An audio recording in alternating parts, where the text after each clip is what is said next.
অনেকদিন আগে এক রাজ্যে এক পরোপকারী রাজা রাজত্ব করতেন।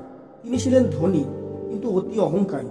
একদিন তিনি জঙ্গলে শিকার করতে গিয়ে এক সাধুর সঙ্গে দেখা করলেন। সাধুটি খুবই সাধারণ পোশাক পরা এবং একটি বড় গাছের নিচে বসে ধ্যানে ছিলেন। রাজা তাকে জিজ্ঞেস করলেন, তুমি এই জঙ্গলে কি করো? সাধু উত্তর দিলেন, আমি ঈশ্বরের ধ্যানে বসি এবং জীবনের সত্যিকারের মানে খুঁজে পাই। রাজা হেসে বললেন, তোমার মতো দরিদ্র একজন লোক জীবন সম্পর্কে কি জানে? তোমার তো কোনোই ধন সম্পদ নেই। সাধু শান্তভাবে বললেন, মহারাজ, সত্যিকারের ধন হলো সুখ, শান্তি এবং সৎ কাজ। আপনি কি সত্যিই সুখী?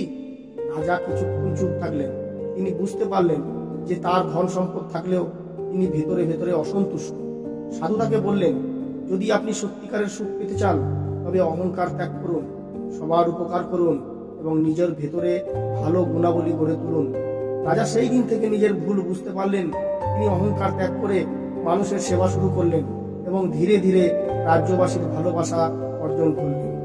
সত্যিকারের সুখ পাওয়া যায়, শান্তি পাওয়া যায় ভালো গুণ উপকারের মাধ্যমে।